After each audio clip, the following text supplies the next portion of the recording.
पत्रिका बघून बऱ्यापैकी सगळंच समजतं का? जी काय पत्रिका येते जन्माच्या वेळेस काय येते शेवटी तुम्ही मागे काय करून आलेले आहात त्याचं प्रतिबिंब. मी मागच्या जन्मी कदाचित खूप श्रीमंत माणूस असेल, मी खूप लोकांना लुटलं असेल, बरोबर मला या जन्मात पैशाच्या हालपेष्टा येतात. अरे बापरे, मी तर काही नाही करून आलो. सगळेच जण काही ना काहीतरी गोंधळ घालून आलेलेच असतात. लक्झरी म्हणजे एक्झॅक्टली काय? बेसिकली लक्झरी म्हणजे काय तर माझ्या भाषेत जर का काही म्हणाल तर जे माझ्याजवळ नाही दुसऱ्याजवळ आहे ती लक्झरी. सगळा गोंधळ कुठे असतो ना, त्याचं किंवा तिचं त्यांच्याकडे. इथे जो घोळ असतो तो सगळा आयुष्याचा गोंधळ आहे. आज तुम्ही 1 लाख कमवता, मी 10,000 कमवतो. तो कसा मिळवतो? मी तर त्याच्यापेक्षा जास्त शिकलेला आहे, तो कमी शिकलेला आहे. पण तिथे आपण मागून घेऊन आलेले कर्म पण आहेत. पुढे काय होणार आहे मागे काय होऊन गेलं कोणालाच माहित नाही. आणि ती जर का माणसाला मेमरी आली असती देवाकडनं तर रोज खून पडले असते. ती त्या काळातली माझी प्रॉपर्टी. कोणी कोणाला कधी भेटायचं, का भेटायचं आणि कशासाठी भेटायचं हे सगळं फीड आहे. कधीतरी तुमच्या बायकोला तुम्ही खूप त्रास दिला असेल म्हणून ती आता तुम्हाला देते ना. शारीरिक त्रास का होतात? माझ्यातच इतकी निगेटिव्हिटी भरली असते, नाही हे होणारच नाही. अरे पण तू करूनच पाहिलं नाही तर कसं होईल? थोडा विचार बदलून तर बघ. नाण्याला दोन्ही बाजू आहेत ना, मग एकच का धरून बसायची? याच्या मागे लाग, त्याच्या मागे लाग. तर हे सोडणं जेव्हा येतं तेव्हा तिथनं तुमचा तो थोडासा प्रवास पुढे जायला सुरुवात होते. सकारात्मक बदल तिथे घडायला लागतात. प्रत्येक जी घडणारी गोष्ट आहे, कोणी कोणाला भेटायचं हे सुद्धा ठरलेलं आहे. म्हणूनच गदिमांनी लिहिलं, पराधीन आहे जगतीपुत्र मानवाचा.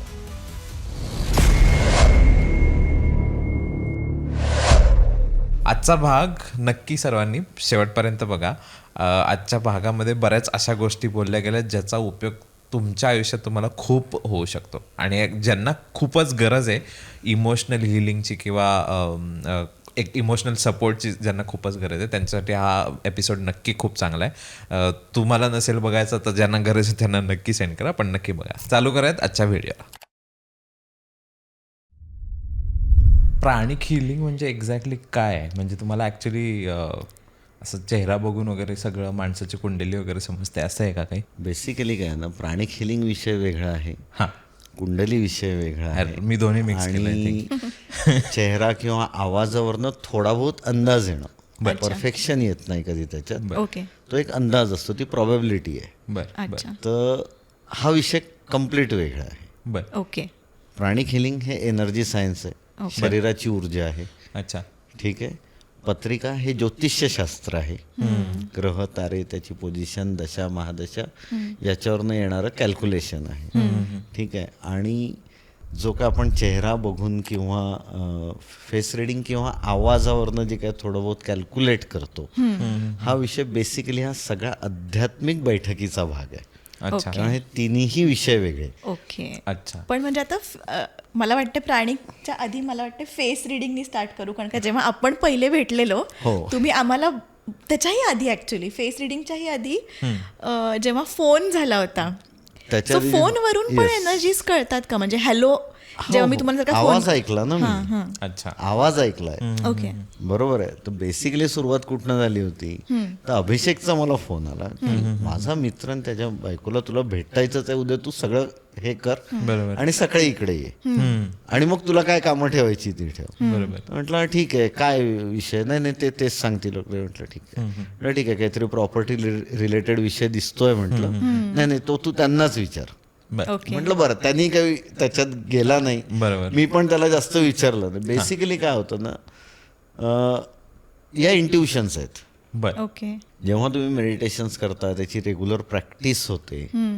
ठीक आहे. त्याच्यातनं तुम्ही काय काय कसं कसं स्केलअप करताय विषयाला, बरं, की नाही मला हे अंदाज घ्यायला पाहिजे. मग पहिले पहिले बरेच अंदाज फेल गेले आहेत, नाही असं नाही, खूप अंदाज फेल गेलेले आहेत. ओके, की नाही ही व्यक्ती दिसायला अशी असू शकते पण ती तशी नसते.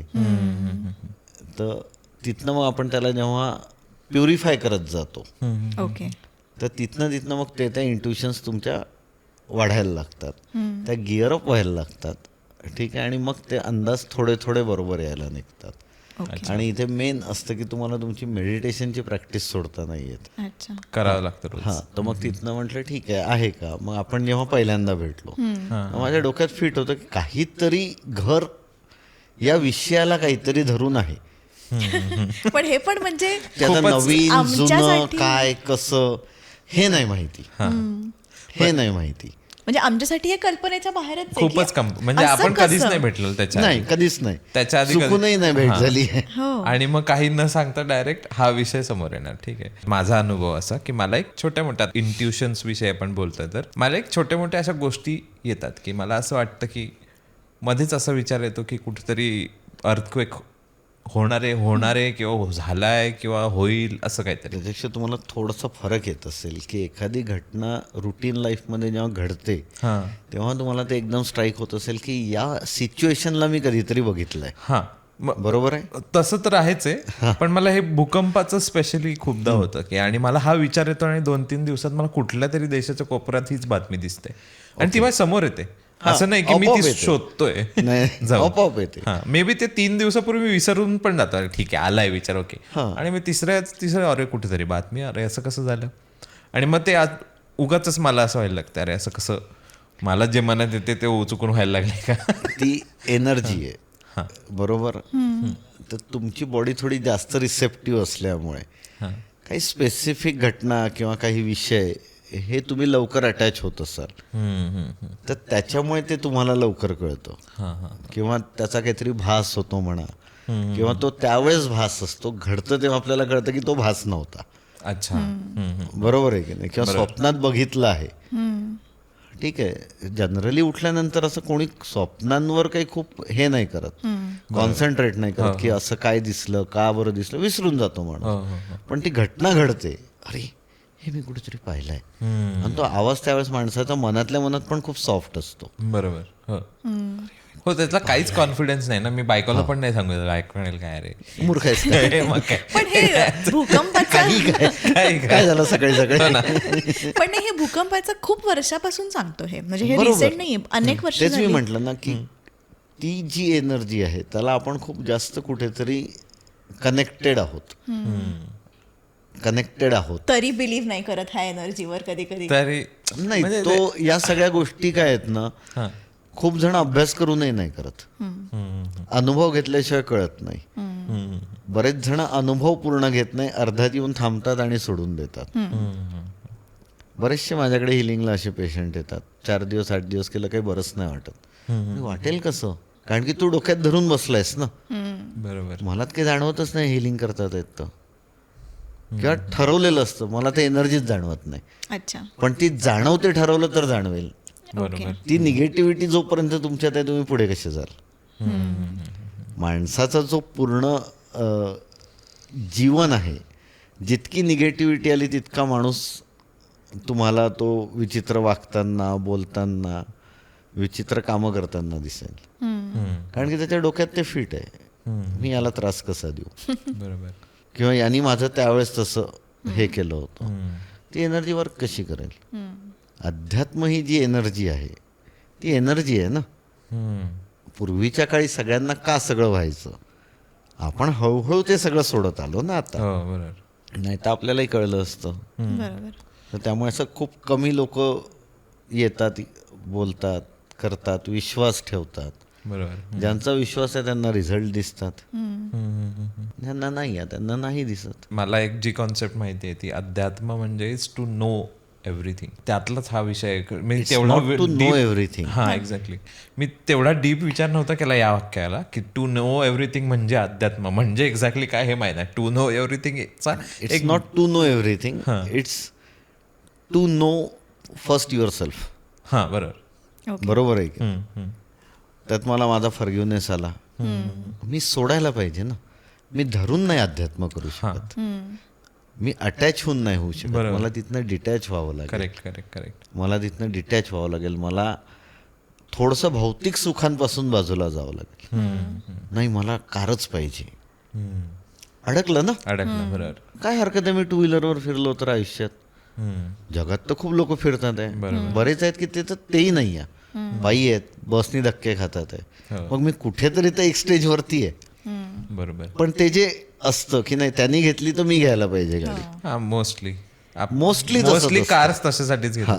बाकीच्या पण गोष्टी आहेत, लक्झुरी आणि नेसेसिटी ते जेव्हा तुम्ही नेसेसिटीकडे जास्त येता तर तिथे मग तुम्ही हळूहळू त्या विषयाकडे जाता, तुम्हाला कळायला लागतं, समजायला लागतं, उमजायला लागतं. समजायला म्हणण्यापेक्षा मी दोन्ही याच्यात फरक आहे, कारण की खूप समजणे आणि उमजणे.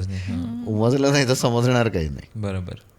तर तिथनं जी सुरुवात करावी लागते, तर मग तिथनं तुम्ही ते टर्न होता, मग हळूहळू समोर जाता. आणि ही खूप स्लो सायकलिंग रेस आहे. बर. तुम्ही इथे धावत नाही जाऊ शकत, काहीच कळत नाही.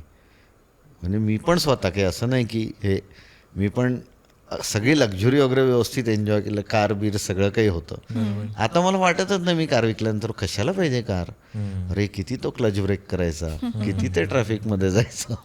बरोबर. पण आज मी टू व्हीलरवरही आनंदात आहे, मी आधी कारमध्येही आनंदात होतो, मी मेट्रोने जातो तेव्हाही मी आनंदात असतो. तर तो आनंद घ्यावा लागेल ना. तो आनंदी आहे, मी का नाही. हां. बरोबर आहे की नाही. हो. आणि सगळा गोंधळ कुठे असतो ना, त्याचं किंवा तिचं, त्यांच्याकडे, इथे जो घोळ असतो तो सगळा आयुष्याचा गोंधळ आहे. आणि तिथनं ती डिटॅचमेंटच येत नाही. त्यामुळे माणूस नामस्मरण करतो, मी देवळात जातो रोज. अरे पण फायदा काय. ती म्हण आहे ना, देह तुमचा देवळात असतो पण चित्त कुठे असतं, तर बाहेरच्या खेटरात असतं. तिथं नाही चोरीला जाणार, मग कसा देव भेटेल ना. बरोबर.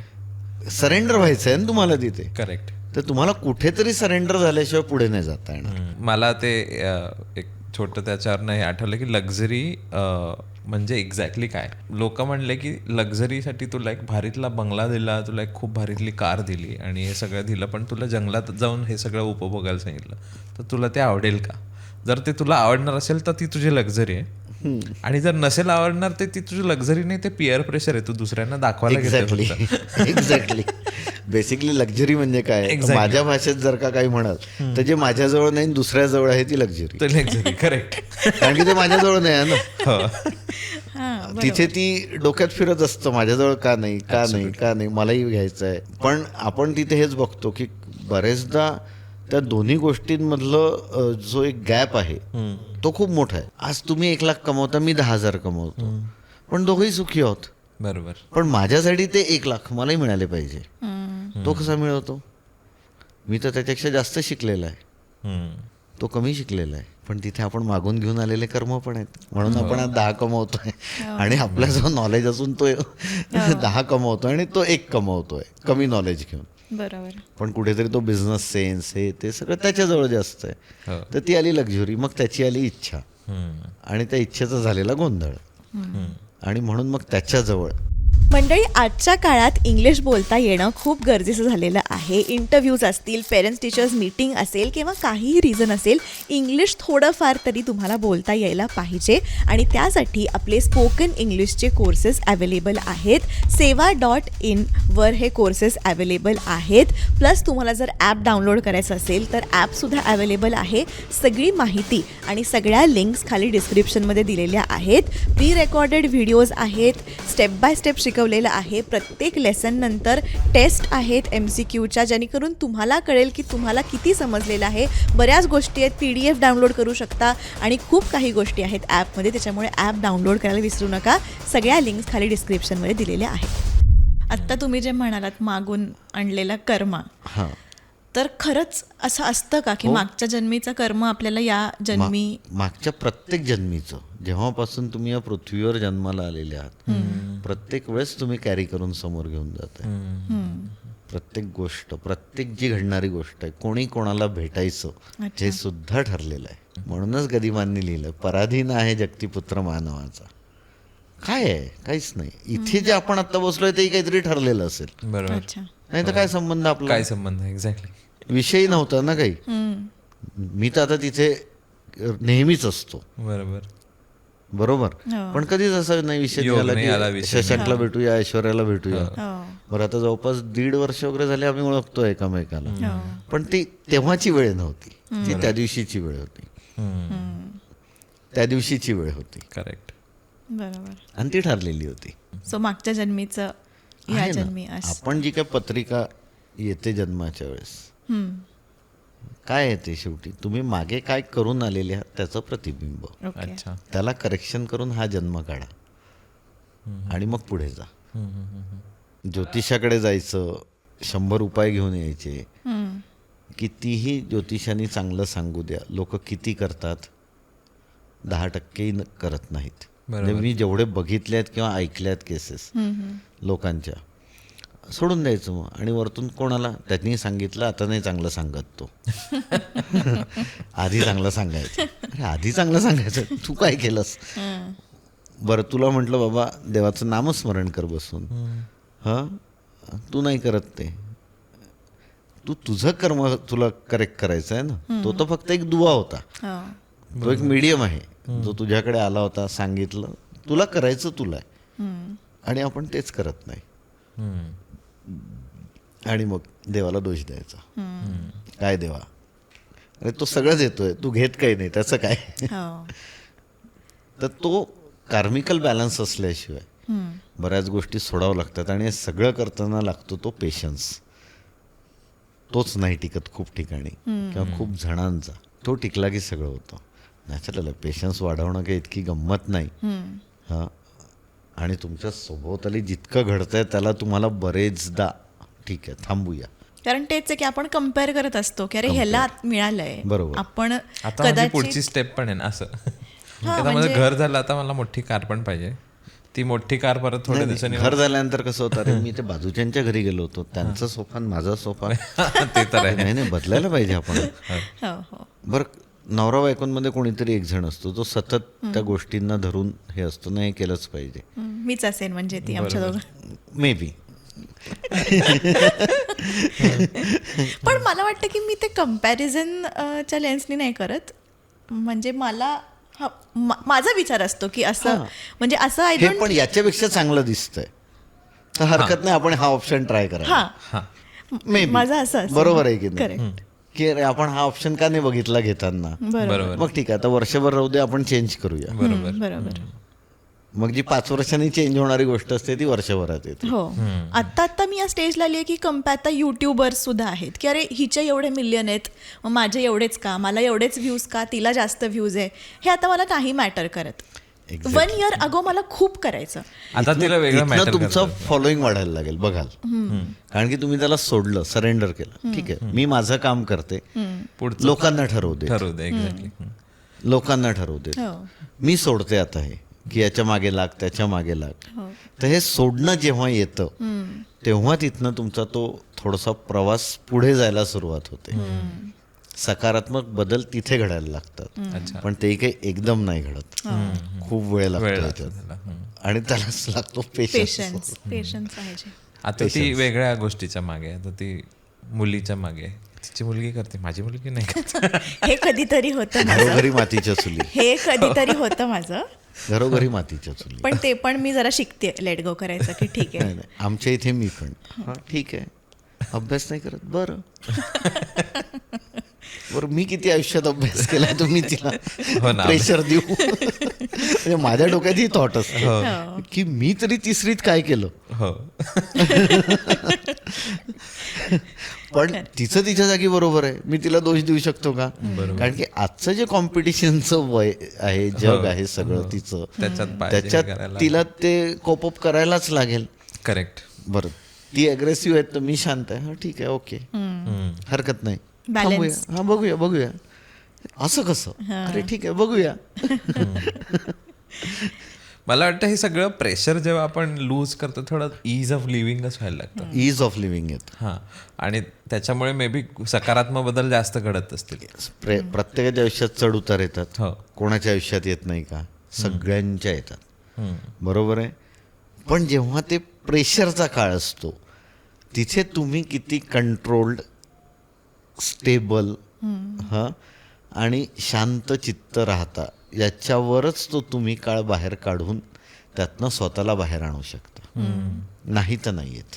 बरेच असे प्रश्न येऊन गेले, पण आता जस्ट मला असं क्वेश्चन विचारायला असं वाटतोय की पत्रिकेबद्दल आपण बोललो की आपण पत्रिका घेऊन येतो, ते म्हणजे मागच्या जन्मेचं आपलं कर्म असतं. म्हणजे पत्रिका सगळ्यांची ब्लू प्रिंट म्हणू शकतो आपण एक प्रकारे. पण मग आता जे आपण गुण मिळतात हे आपण म्हणतो लग्न च्या आधी जे बघतात, बरोबर. तर त्याच्यामध्ये काय तथ्य आहे? मी थोडंसं थांबू.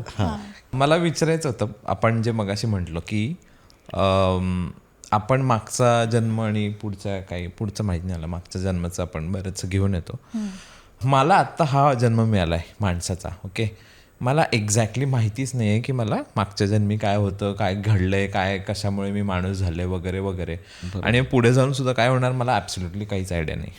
हे माझं जनरल बिलीफ आहे. तुमचं नाही, सगळ्यांचं तसं. हां, एक्झॅक्टली. तर मी विचार करतो की आपण म्हणजे खूपच हे थोडं डीप आहे, पण कोणी ठरवलंय हे की हे गोष्ट केली म्हणजे ही चोरी आहे, ही गोष्ट म्हणजे लबाडी आहे, आणि ही गोष्ट म्हणजे चांगली नाही आहे? हे आपणच काही सामाजिक बंधनं घातलेली, फ्रेम करून ठेवली आहे त्याच्यामध्ये. मी उद्या केलं आणि लोक मला घाबरवतात की नाही नाही, तुला पुढचा जन्म चांगला नाही मिळणार. मी म्हणतो मला माहितीच नाही, मी काही करेल. बरोबर आहे. आणि अशीच खूप लोक आहेत, प्रचंड आहे. खूप लबाडी वगैरे करून पैसे उकळणे, जमिनी, लोकांच्या मारहाण, सगळ्या गोष्टी करतात. आणि आपण बघतो की त्यांच्याकडे पॉवर येते, पैसा येते, त्याच्यानंतर त्यांना काही नाही होत. एक्झॅक्टली.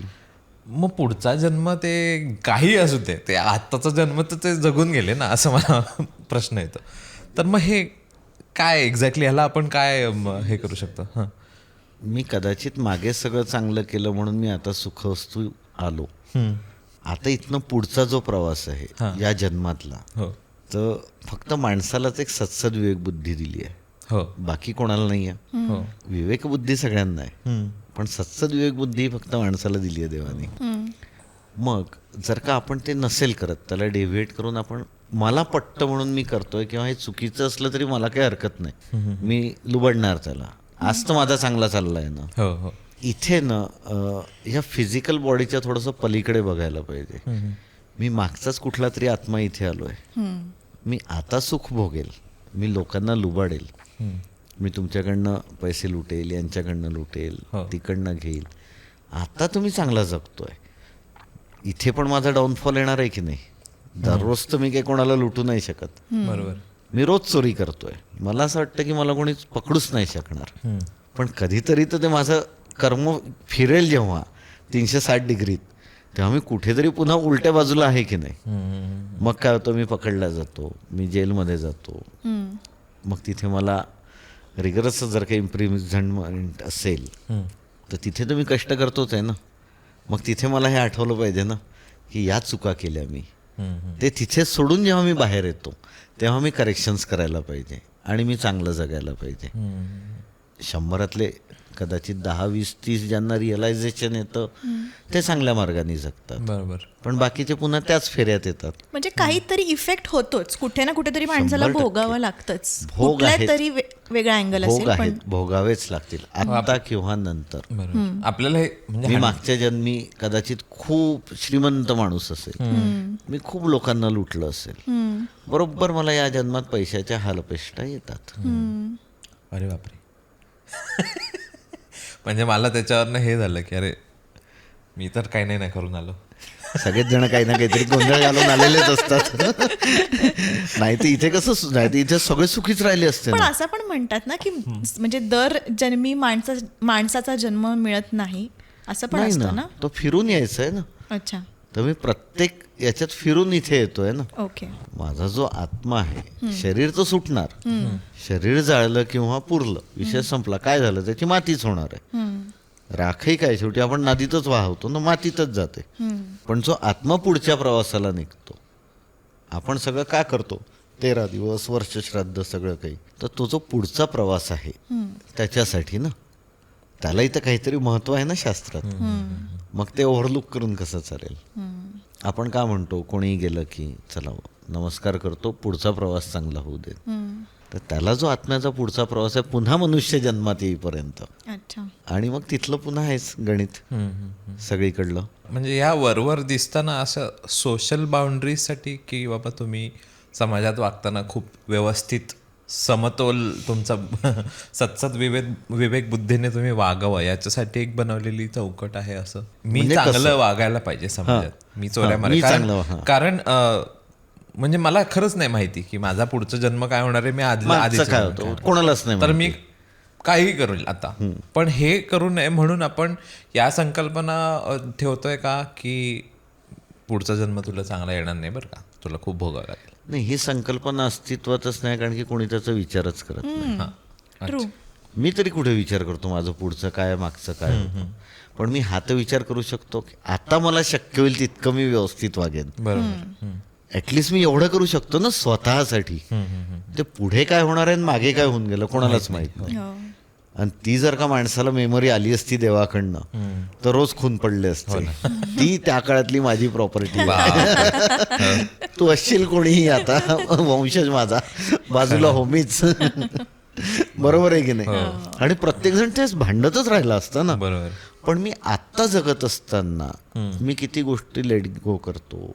ठीक आहे, यांचं माझं भांडण झालं, विषय संपला. मी त्याला फॉरगिव्ह करतोय का त्या विषयाला?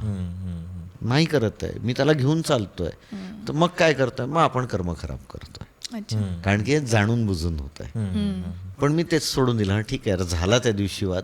आज तू तुझ्या जागी बरोबर, मी माझ्या जागी.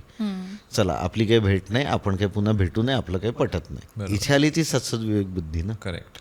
इथे त्याचं तुम्ही युटिलायझेशन केलं ना. इथे जे तुम्हाला डिव्हाइन एनर्जी आली आहे देवाकडनं. डिव्हाइन एनर्जी म्हणजे काय? देव, ज्याला आपण नाव दिलंय. तर ती जी आली आहे ती वापरतो कशी आहे, तर ती हीच. सोडलं, हा ठीक आहे, हरकत नाही. नाही पटलं आपल्या या विषयात, हो ना, परत त्याला धरून ठेवण्यात काय. धरून ठेवण्यात अर्थ नाही. तो धरलं की किंवा ते गोंधळ होणार. त्रासही देणार, तर त्याच्याबरोबर सगळंच म्हणजे सगळंच होणार. राग येणार आणि सगळ्याच गोष्टी. तुम्ही धरताय तसं तोही धरून ठेवणार. करेक्ट. पण कोणीतरी एकाने तर सोडायला सुरुवात केली पाहिजे. आपण सोडतो कुठे? नाही करत ना. 20 वर्षापूर्वी तू माझ्याशी असं वागला, ठीक आहे, झाले आता 20 वर्ष. हो. किती वेळ ते एकच धुणं धुवायचं हो, आपण? एक्झॅक्टली. बरोबर आहे की नाही? बरं, काय होतं बरेचदा असं आपल्याला लक्षात येतं की समोरच्याचा त्याच्याशी काही संबंधच नाही आहे, पण माझा तुम्हाला त्रास होतोय, त्याचं काय? मग मी काय करायला पाहिजे? मी सोडायला पाहिजे, मी फॉरगिव्ह करायला पाहिजे. मग आता अननोन असं तर खूप जणांशी होतं. काही नाही, आम्ही तर रोज रात्री प्रार्थना म्हणतो. माझ्यामुळे काही चुकलं असेल, कोणाला काही नोईंगली अननोईंगली त्रास झाला असेल, तेव्हा मी माफी मागतो. तुम्ही जिथे कुठे असाल, आत्म्यापासून आत्म्यापर्यंत त्या दोघांना बरोबर कनेक्ट होतो, कळतो. शरीराचं शरीराला काही कळत नाही, ते कनेक्ट नाही होत तयार, पण तो होतो. ओके. ठीक आहे, मी तुमची माफी मागतो.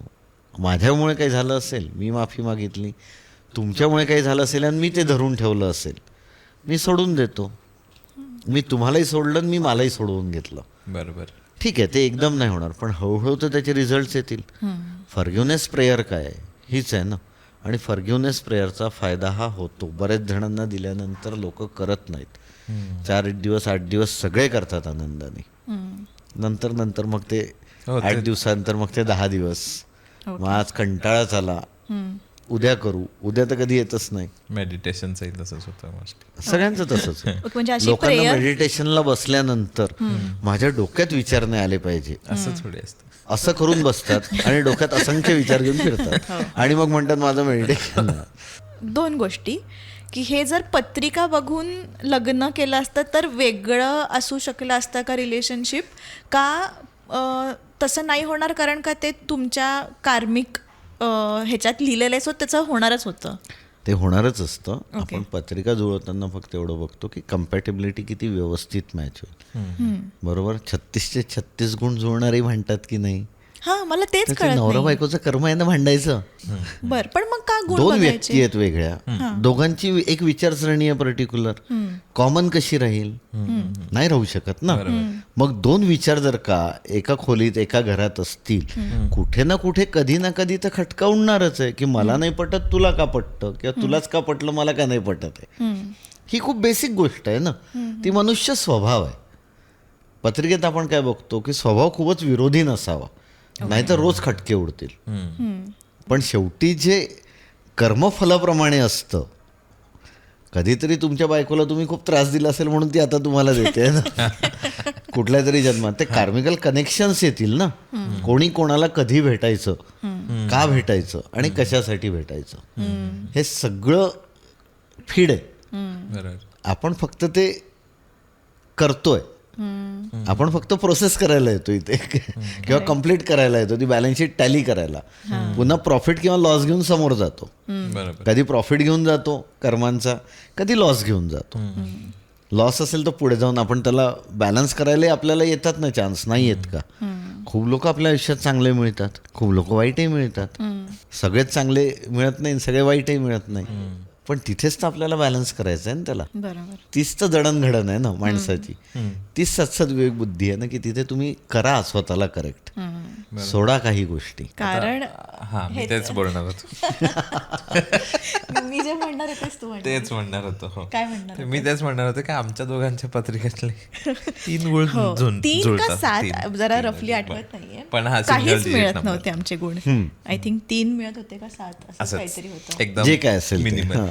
एक एक्झाम्पल पकडूया आपण, चला 10 गुण जुळतात आहे. नाही, नाही, 10 double नाही, 10 नाहीच. तर खूपच Single सांगताय. digit. चला सिंगल डिजिट मध्ये काहीतरी आपण मग मॅक्झिमम आकडा घेऊ की 9 जुळत होते. अच्छा. आता त्याच्यात काही असू शकतात ते. पण म्हणजे टच वूड असं कधी आम्ही नाही भांडलेलोच नाहीये, म्हणजे की इतकं टोकाचं भांडलो नाहीये किंवा आम्ही डे 1 पासून असाच आमचा स्टँड होता. आणि आम्ही हे डिस्कशन करून ठरवलं होतं की जर हा खूप चिडला असेल आणि भलेही मला ते नाही पटत आहे, पण मी शांतच बसायचं त्यावेळेस आणि व्हाईस वर्सा. हा, आणि हेच जर सॉर्ट आउट करताना थोड्या वेळाने किंवा दुसऱ्या दिवशी करा, कारण त्या मुवमेंट मध्ये गोष्टी काही पण होऊ शकतात, टोकाला जाऊ शकतात. हे आम्ही आधीच ठरवून आणि घेतलेलं. कधीच अशी आणि आय थिंक आपण आम्ही हे रिलेशनशिप डेट करत असतानाच ठरवलं होतं, कारण त्याच वेळेला आमच्या पहिल्या वर्षात बरंच मस्त अशी भांडणं झालेली की आता झालं. तेव्हा खूपच लहान होतो, म्हणजे तू माझं तोंड नको बघ, मी तुझं. ऑलमोस्ट तिथपर्यंत तर गेलेलं. तिथनं पुढे का आलात तुम्ही इथपर्यंत?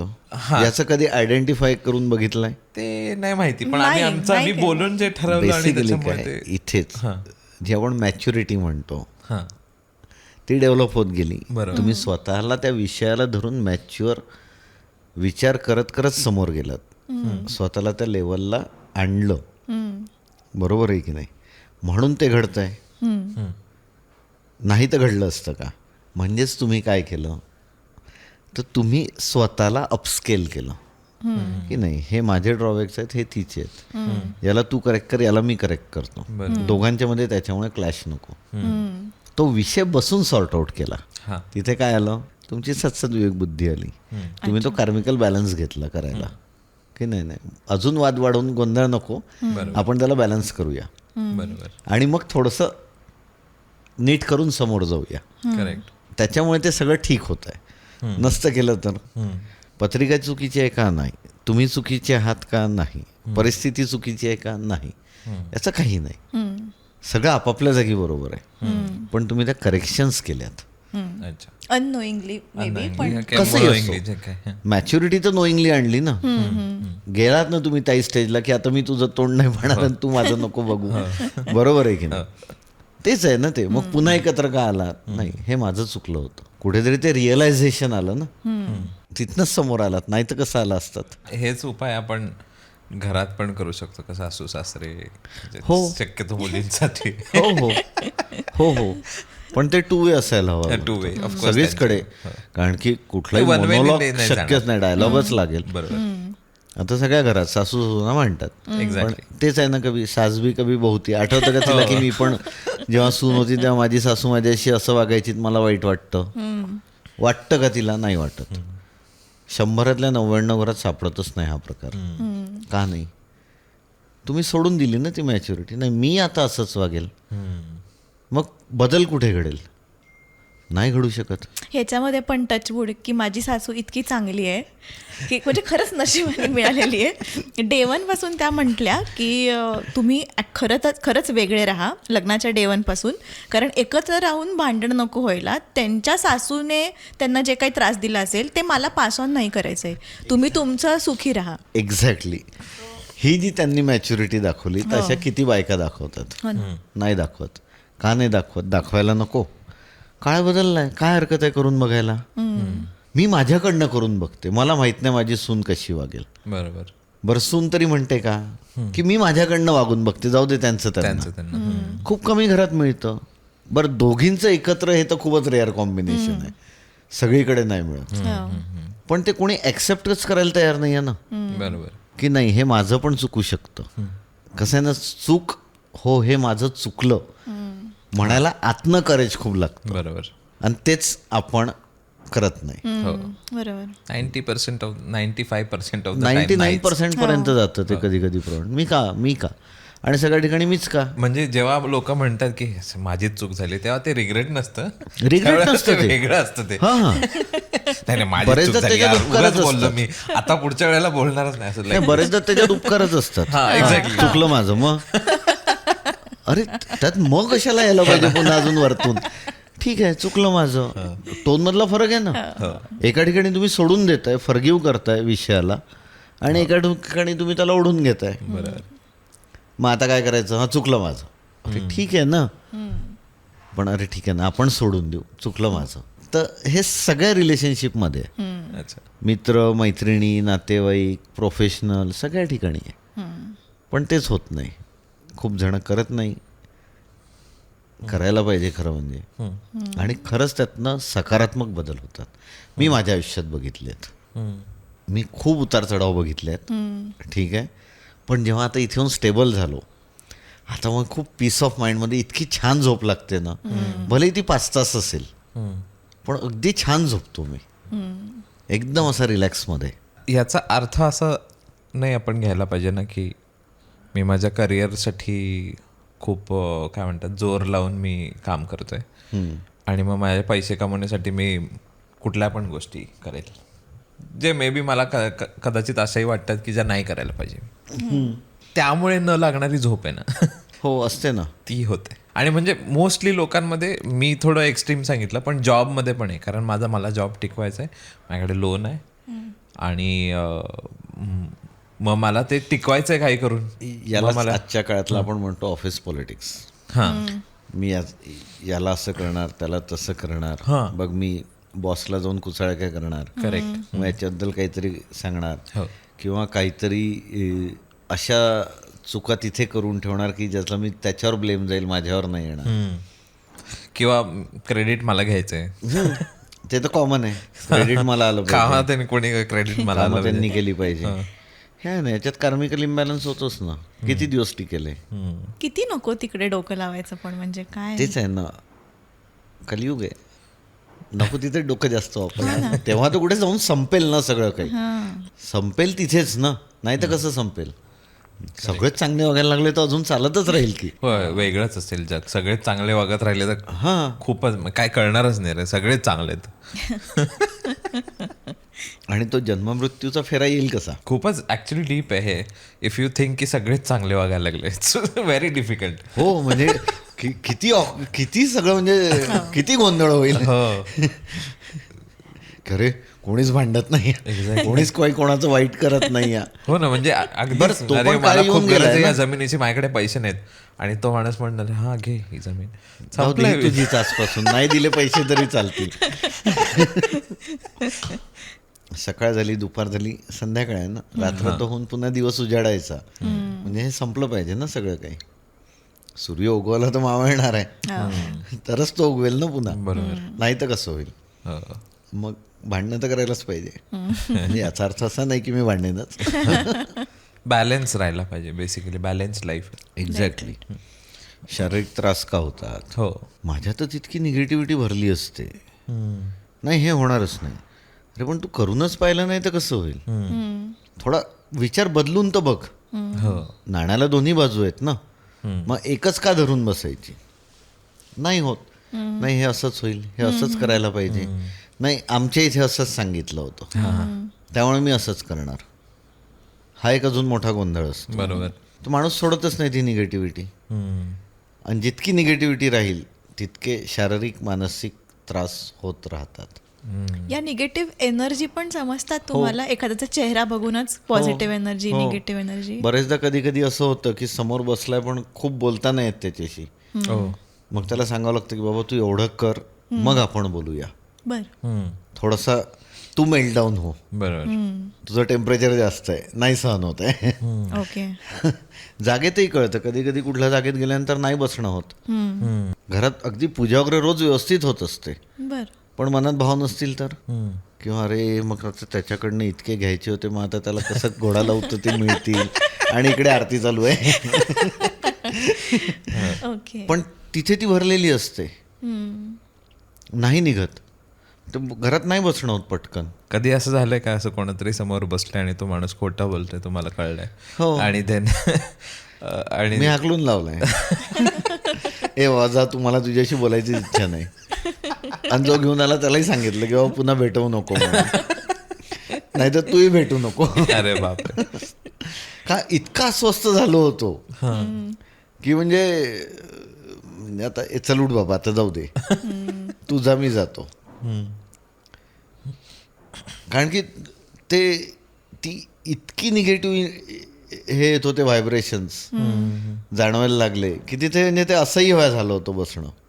असायच्या त्यात एक जण होते, त्यांच्या मुलीसाठी लग्नाची पत्रिका दाखवली. म्हणजे हिचं लग्न वय, म्हटलं ठीक आहे, लग्न हिचं उशिराच आहे. म्हटलं पत्रिका पाहिली, म्हटलं कुठे आहेत या? म्हणे आहे घरीच आहे. म्हटलं बोलवा 2 मिनटं. आला, चेहरा बघितला, म्हटलं जा तुम्ही, काय काम करत होत्या करा तुमचं. म्हटलं जोपर्यंत हिच्यातला हट्ट अट्टहास सोडत नाही तोपर्यंत कितीही चांगले मुलं आले तरी लग्न होणार नाही. म्हणे मग काय करायला पाहिजे? म्हटलं समजवा, नाही काहीतरी पूजा सांगा. म्हटलं पहिले समजावून तर बघा, बरोबर आहे की नाही. मग देवासमोर बसा आणि देवाला सांगा, पूजा कशाला करावं लागते. समोर बसून संवाद साधा ना, संवाद साधा ना देवाशी, त्या एनर्जीशी. 4.5 वर्ष लागले. बर. 32 ते 36. बापरे. पण म्हणजे बऱ्याच लोकांना हा प्रॉब्लेम आहे की त्यांना असं काहीतरी ज्योतिषाकडे गेले किंवा कोणाहीकडे गेले की आम्हाला एक मंत्र द्या, की सगळे नाही नाही, असे सगळे प्रॉब्लेम निघून कसं आहे, जातात. बऱ्याच जणांना डॉक्टरकडे गेल्यानंतर त्यांनी इंजेक्शन दिलं तरच तो डॉक्टर चांगला आहे. करेक्ट. हा जो असतो ना तो प्रकार आहे. म्हणून इथे जे माझ्यासारखे असतात जे बरेचदा उपायच देत नाही, तूला करेक्ट कर सांगतात, त्याच्याकडे लोक वापस येत नाही. मी म्हणतो बरं आहे, कारण काय फी देणार तुम्ही आणि नंतर मला शिव्या घालणार की काय सांगवतो, काहीच सांगत नाही, काही उपाय देत नाही, काही पूजाच करायला सांगितली नाही. ते पूजा करून तू समोरच्याला दक्षिणा देण्यापेक्षा तू स्वतः देवासमोर बस ना, काय हरकत आहे. पहिले ते कर, मग आपण पुढचं बघू. बरोबर. माझ्याकडे हिलिंगला आला तर मी एकदम त्याचं हिलिंग नाही चालू करत सगळ्या त्रासांवर, हळूहळू चालू करतो. पहिले एक एक गोष्ट ठीक होऊ दे. सगळं एकदम ठीक नसतो, बिघडताना सगळं एकदम बिघडतं, पण सुधारताना सगळं एकदम नाही सुधरत. इम्पॉसिबल आहे. बरोबर. पण नाही, आज हिलिंग केलं, उद्या मला बरं वाटलं पाहिजे. कमिंग टू द बेसिक, की हिलिंग म्हणजे नक्की काय? बेसिकली आपलं शरीर आहे, ठीक आहे, आपण जिवंत आहोत म्हणजे त्याला एक ऊर्जा आहे, जिला आपण म्हणतो आत्मा. बरोबर. बरोबर आहे की नाही. इनर, त्याचा जो आउटर लेअर आहे, आपण ऑरा म्हणतो त्यांना, तो इनर आउटर दोन्ही आहे, सगळं काही आहे. ती जी एनर्जी आहे, हिलिंगमध्ये आपण ती एनर्जी क्लीन करतो. ओके. तुमचं डोकं दुखतं आहे, मी स्कॅन करायला घेतलं आहे, का दुखतं आहे? डोकं दुखण्याची बरीच कारणं आहेत, बरोबर आहे की नाही. स्ट्रेसही असला तरी डोकं दुखू शकतं, BP वाढलेलं असू शकतं. राईट. असं नाही ना की माणूस 15-16 वर्षाचा आहे त्याचं BP नाही वाढू शकत. ठीक आहे, त्याला BPचा त्रास नाही आहे, पण सडन एखाद्या वेळेस वाढू शकतं. तो BP वाढला आहे का, अरे ॲसिडिटी खूप आहे का, गॅसेस खूप आहेत का, साठले आहेत का, कशामुळे डोकं दुखू शकतं ना. तर मला असं लक्षात आलं की नाही, खूप ॲसिडिटी आहे, स्टमकला एनर्जी एकदम हे लागते, इरिटेशन येतं आहे हाताला, आणि हाताला जाणवते ती एनर्जी. जगात माणूस कुठेही बसला असू देत, ठीक आहे, हाताला एनर्जी जाणवते, अरे इरिटेशन होतं, ठीक आहे. मग मी काय करतो, स्टमकची एनर्जी क्लीन करतो. त्यांनी काय एकदम केल्या बरं वाटतं का? नाही. तसंच आहे, जसं पॅरासिटामॉल घेतल्यानंतर अर्धा 1 तासांनी ती असर करेल, तर हे हळूहळू तुम्हाला मग बरं वाटतं त्यातनं. ओके. मग मी त्याला 3-4 दिवस जर का रोज केलं तर बेसिकली काय करतो आहे, आपण जी ॲसिड फॉर्मेशन रिलेटेड ज्या एनर्जीज आहेत त्या बॅलन्स करतो आहे, त्या कमी करतो आहे.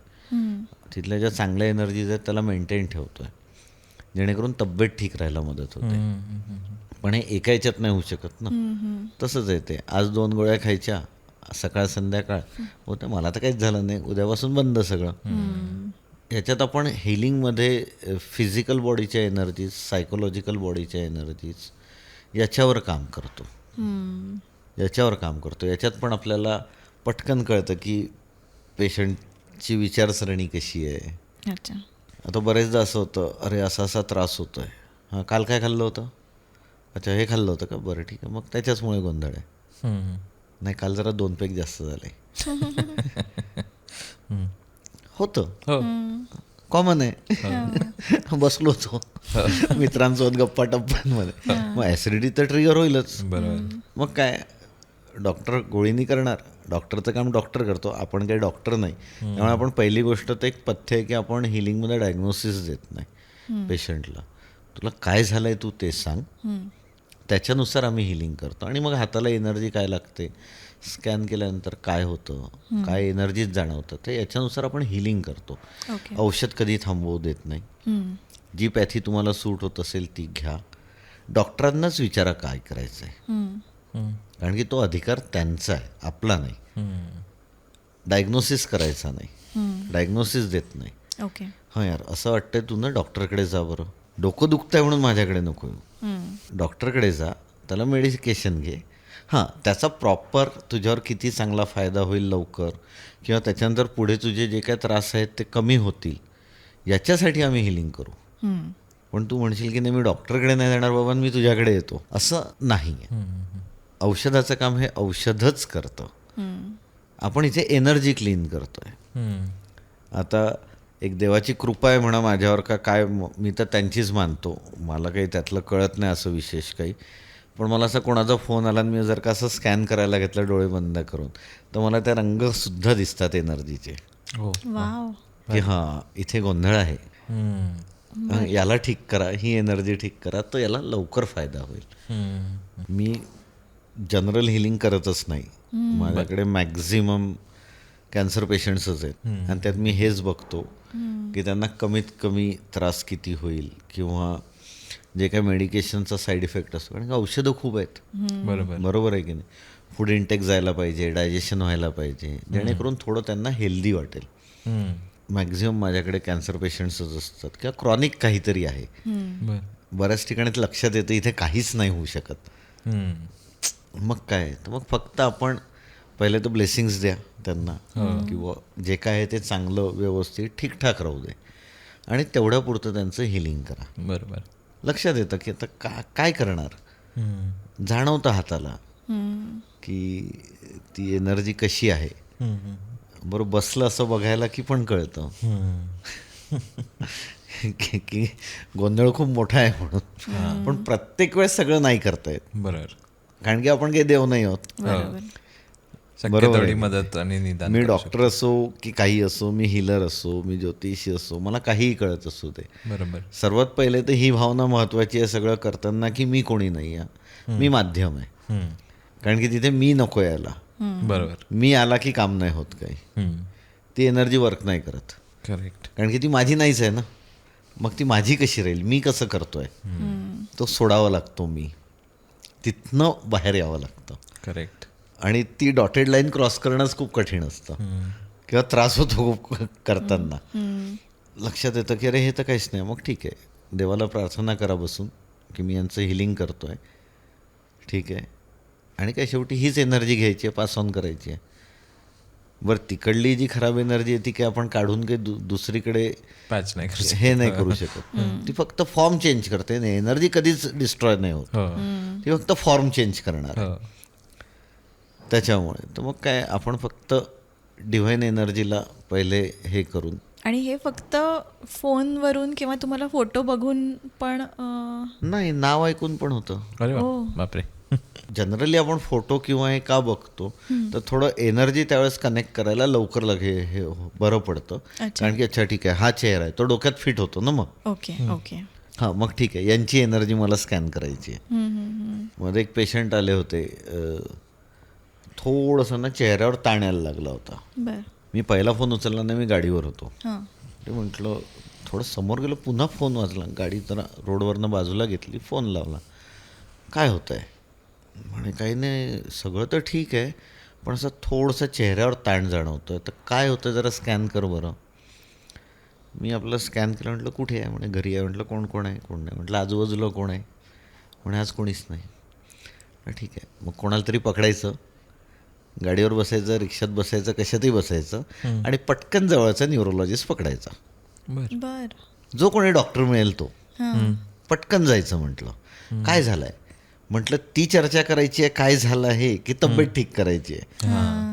नाही तर म्हटलं तुम्ही तिकडे मांडी घालून बसा, मी इकडे बसतो, आपण त्याच्यावर चर्चा करू, डॉक्टरकडे जायचं राहून देऊ. म्हटलं त्याच्यासाठी आपल्याला भरपूर वेळ आहे ना नंतर. बरोबर डॉक्टरकडे वेळेत पोहोचणं झालं. जास्त फेसवर ताण नव्हता आला, थोडासाच एवढा, फक्त हा जो पोर्शन आहे हा एवढाच ताणला गेला होता. तर तिथे झालं सिटी स्कॅन, सगळं झालं, सगळं नॉर्मल होतं, औषधं वगैरे झालीत. हां, डॉक्टर म्हणे काही नाही, खूप नॉर्मल होतं, झालं म्हणे वेळेत पोहोचल्यामुळे. बरं. मग नंतर फोन म्हटलं आता आपण किती वेळ चर्चा करू शकतो ना या विषयावर की काय झालं होतं. पण त्यावेळेस गरज काय आहे की इतकं परफेक्ट गायडन्स देणं समोरच्याला की तू आत्ताच्या आत्ता उठ आणि तू डॉक्टरकडे जा. सध्या तुला इथे हिलर कामाचा नाही, कोणीच कामाचा नाही. इथे फक्त आणि फक्त डॉक्टर, दॅट टू स्पेसिफिक, हा मिळाला तर अतिउत्तम. नाही तर कुठलाही डॉक्टर पकडा, जेणेकरून तो बेसिक तुम्हाला मेडिकेशन करून तुम्हाला तो न्यूरोलॉजिस्टकडे पाठवेल. झालं, चेहरा ताणायला लागला होता. जास्त ताणलं असतात काय झालं असतं, पूर्ण एवढा पोर्शन पॅरलाइज झाला असता. मग तो दुरुस्त व्हायला किती वेळ गेला असता. तर आपलं काम फक्त गाईड करणं आहे. हां, त्यावेळेस थोडंसं हिलिंग देणं आपण, की थोडी ती प्रोसेस थोडी डिले होईल, तो थोडा त्रास पटकन ट्रिगर नाही होणार. हे हिलर म्हणून माझं काम, की मी ती एनर्जी क्लीन करणार, हे करणार. बरोबर. त्यांना तो थोडा सपोर्ट मिळणार, डॉक्टरकडे जाऊन ते व्यवस्थित औषधं चालू होईपर्यंतचा वेळ मिळण्यासाठी मदत करणे. तो वेळ मिळवून देणे माझं काम नाही, किंवा तो अधिकारी नाही, किंवा ते माझ्या शक्तीबाहेरचं आहे. त्यांनी फायदा काय झाला त्यांना, दवाखान्यात लवकर पोहोचणे. ठीक आहे, मग मी म्हणजे एकीकडे त्यांना सांगणे की तुम्ही आजूबाजूला कोण आहे बघा, कारण की नॅचरल आहे, मुलं नवरा हे सगळे घराच्या बाहेर होते, पटकन थोडी घरी कोणी पोहोचणार आहे, मग आजूबाजूला कोणी आहे का, त्यांची मदत घ्या. तुम्ही निघायला सुरुवात करा दवाखान्याकडे, त्यांना सांगा तुम्ही तिकडे डायरेक्ट या. बरोबर आहे की नाही, त्यांचं सगळ्यांचं कॉर्डिनेशन. ठीक आहे, मी तेवढं हिलिंग करून देतो की तुम्हाला तो एक प्रॉपर वेळेची गॅप मॅनेज करता येईल, किंवा तो सपोर्ट मिळेल. मग दवाखान्यात पोहोचणं, ॲडमिशन होणं, पण वेळेत दीनानाथला पोचलेत, वेळेत मेडिकेशन सुरू झालं, डॉक्टर समोरासमोर भेटले, त्याच्यानंतर लक्षात आलं की नाही काहीही नाही आहे, रिपोर्ट सगळे ओके आहे. पण नाही तर एवढा फेशियल पॅरालिसिसमध्ये तो ताण येणं, आणि त्याच्यानंतर तो दुरुस्त व्हायला लागणारा जो वेळ, जो 3 महिने असेल तो 6-8 महिन्यावर गेल्या. त्याच्यानंतर मग काय मेडिकेशन चालू होतं, आपण हिलिंग दिलं त्यांना, जेणेकरून या थोड्याशा ज्या सगळ्या मसल्स आहेत या थोड्या लवकर रिलीज होतील, ते लवकर सगळं जागेवर यायला मदत होईल. झालं, एक जवळपास 6-7 महिन्यात बहुतेक सगळं ओके झालं. मला प्रश्न हे पडला, हे कॉर्डिनेशन असतं, गुण कमी जुळले तरी. मला प्रश्न असा पडला की आता आपल्याला एक जनरल आयडिया माहिती आहे की डॉक्टरकडे मी कधी जायला पाहिजे. ठीक आहे, मला सर्दी खोकला लक्षणं दिसली, मला डॉक्टरकडे जायला पाहिजे. मी हिलरकडे कधी जायला पाहिजे हे मला कसं समजणार, आणि कधी जायला पाहिजे तुमच्यासारख्या लोकांकडे? खरं सांगायचं, ज्यावेळेस जेव्हा थोडा मनावर ताण येतो ना, त्यावेळेस पहिले हिलर पकडावा. अच्छा. आणि तो हिलर खूप चांगला काउन्सिलर असावा. हिलरने हिलिंग करण्यापेक्षा काउन्सिलिंग खूप करणं चांगलं गरजेचं असतं. कारण की तो जो एक मानसिक आधार लागतो तो खूप महत्वाचा असतो.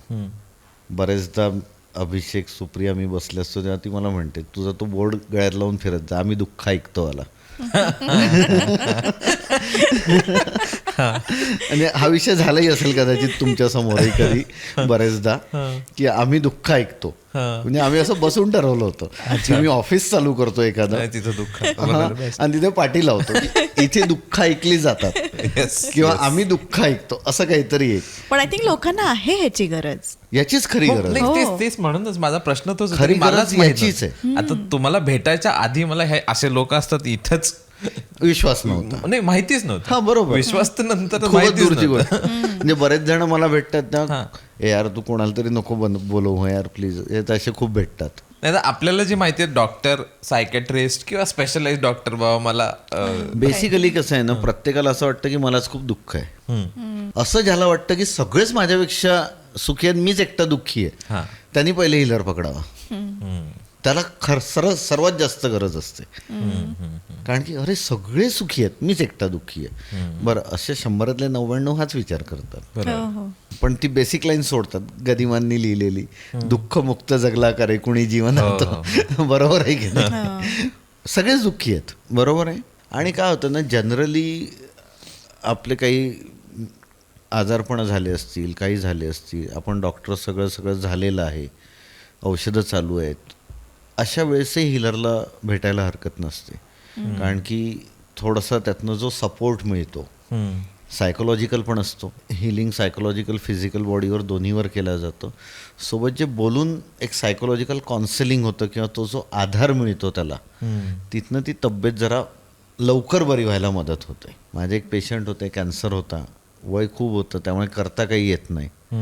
आणि घरी त्यांच्या डॉक्टर त्यांनी सांगितलं की आपण किमो रेडिएशन करायलाही नको, कारण की काही उपयोग नाही आहे, त्रासच होईल, बाकी काही नाही होणार आहे. बरोबर. तर घरच्यांची इच्छा होती, ठीक आहे आता जे काय ते आहे, जेव्हा होईल तेव्हा होईल, आपण तेवढा वेळ चांगला गेला पाहिजे. मग कुठून तरी असेच ते फिरत माझ्यापर्यंत पोचले. कारण की माझी कुठेही ॲडव्हर्टाइजमेंट होत नाही, म्हणजे मी पहिल्यांदा आय थिंक असं कोणाशी तरी बोलतोय, नाही तर मी ते पण नाही, मी तर नाहीच म्हणतो. म्हणजे आपली चांगली मैत्रीण असती तर मी खरंच नसतो, मला दडपण येतो. बरोबर. नाही ठीक आहे. तर असं ते कनेक्ट होत आले. म्हणे तू बघणार का? म्हटलं ठीक आहे, पहिले स्कॅन करू मग ठरवू. मग ठरल्यानंतर म्हटलं हां, मी या 4-5 गोष्टीतच हिलिंग करू शकतो, आणि त्याच्या पलीकडे मी काही हिलिंग नाही करू शकणार. औषध पाणी तसे नाव त्याच्यात काही आहे ना, मी माझ्याकडनं काही हिलिंगमधनं औषध पाणी देऊ शकणार आहे की काही मी हे झाल्याने खूप फायदा होईल वगैरे. फायदा काही नाही होणार, एवढंच आहे की त्रास कमी करायचा आपण प्रयत्न करू. ठीक आहे. मग हळूहळू पेशंटशी माझं बोलणं झालं. मग आम्ही दोघंच गप्पा मारायचो. हां काय म्हणता? अरे काही नाही आता.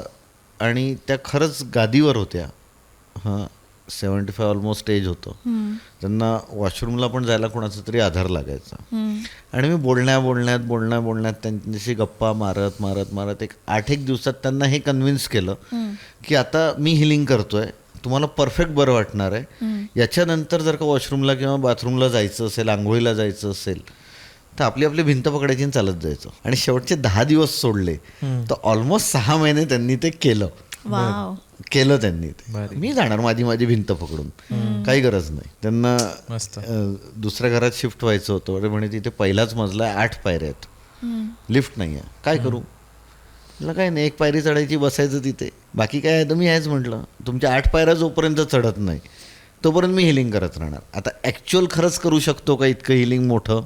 नाही, पण तो एक आधार जो भेटला की नाही कॉन्फिडन्स आहे कोणतरी आहे. मग मी त्यांना विचारलं, म्हटलं तुमचं आराध्य दैवत काय? स्वामींची भक्त आहे मी. म्हटलं बस असं समजा हां की स्वामींनीच मला तुमचं हिलिंग करायला पाठवलं आहे, तुम्हाला बरं वाटणार आहे, त्यांची इच्छा आहे ते ऐका, आणि तुम्ही बरोबर पायऱ्या चढाल. म्हटलं गेल्यात त्या व्यवस्थित पायऱ्या चढून स्वतःच्या घरात अगदी आरामात. ठीक आहे, थोडासा स्ट्रगल त्रास राहणार, पण तो तितका नव्हता. स्वतः म्हटलं नाही एकदम व्यवस्थित आहे आता. पण एक शेवटचे 10-15 दिवस सोडले तर त्या स्वतःहून अगदी असं हॉलमध्ये बसल्या आहेत, कोणी आलं तर गप्पा मारायला थोडा वेळ, आणि काय मी अर्धा तास बसले, आता मी जाऊन आराम करते. तुझ्याकडे मल्टिपल एक्सपर्टीज आहेत, नुसतं हिलिंग सोडून. मला असं वाटतं की तुला न्यूमरोलॉजी सुद्धा थोडं बऱ्यापैकी समजतं, थोडं नाही, मला थोडंफार पण नाही समजत. पण न्यूमरोलॉजी आहे किंवा पत्रिकेचा अभ्यास आहे किंवा वास्तू आहे, फेस रिडिंग आहे आणि हिलिंग आहे, तर ह्या सगळ्या मल्टिपल एक्सपर्टीज कशा जमवल्या? याच्यापेक्षा सुद्धा मी पोटा मारण्यासाठी करतो की हे पोटा मारण्यासाठी नाही ते आहे, पण एक्सपर्टीज तर एक्सपर्टीज आहेत. हां, तर खूप साऱ्या एक्सपर्टीज आहेत मस्त. मग तुला या सगळ्यांचं कॉम्बिनेशन एकदम गोष्टी काही हे करायला हेल्प करतं का? खरं सांगू का, ह्याच्यातलं माझं काहीच नाही आहे. अच्छा. आमच्या परिवारात हां माझे वडील खूप चांगलं पत्रिका बघायचे. अच्छा. म्हणजे हे तर हेच. अच्छा. त्यांचे जे काका होते, हां वडिलांचे काका, हां, ते पण खूप उत्कृष्ट पत्रिका बघायचे. बरं. म्हणजे हे सांगितलं तर हे असंच होणार. एक तर खूप कमी असं उठसूट रोज कोणाची पत्रिका बघत बसले असं ते जाणवतंय की याला त्रास आहे ना, मग याला मदत करूया. बरोबर. आणि हे एवढंच कर बस असंच. असं काही खूप पसारा नाही. पण या दोघांचा प्रचंड अभ्यास होता. म्हणजे माझ्या आणि माझ्या बहिणीच्या मध्ये हा किस्सा कोणाला म्हणजे असा खूप हे आहे, घरातलाच आहे म्हणून मी अगदी शेअर करतो. आमच्या दोघांच्या मध्ये आमची एक बहीण होती, तिला हार्टला होल होतं, लेफ्ट व्हेंट्रिक्युलरला. लहानपणी तिचं ओपन हार्ट वगैरे सगळं झालं. त्याच्यानंतर तेव्हा मी 6 वर्षाचा, ती 8 वर्षाची आणि मोठी बहीण काहीतरी 10 वर्षाची वगैरे, ॲव्हरेज मागे पुढे वय थोडंसं. KEMला मुंबईला झालं तेव्हा आम्ही अमरावतीला राहायचो. वापस आले ते तिथल्या डॉक्टरांनी सांगितलं जे काय ते तुम्ही फक्त चाइल्ड स्पेशलिस्टला दाखवायचं. हो ठीक आहे, आता आपण काय म्हणतो शेवटी, ठीक आहे. झालं. त्याच्यानंतर ती अशीच आजारी पडली. ताप आहे. मग लक्षात आलं की जॉन्डिस झाला आहे. तर अचानक त्या दिवशी दुपारी सुट्टी होती. वडील बँकेत नव्हते गेले, घरीच होते. त्यांनी पत्रिका बघितली, उठले, समोरच्या हॉलमधनं देवाजवळ गेले, म्हणे ही जर का दवाखान्यात नेल्यानंतर वापस नाही आली तर मी हात नाही जोडणार कधी. दवाखान्यात ॲडमिट केलं. 3 दिवस होती. 4थ्या दिवशी कंपोजचा ओव्हरडोस झाला, गेली. ठीक आहे, डॉक्टर म्हणे काय नाही होत करत. आता ही गोष्ट आहे 1984 सालची.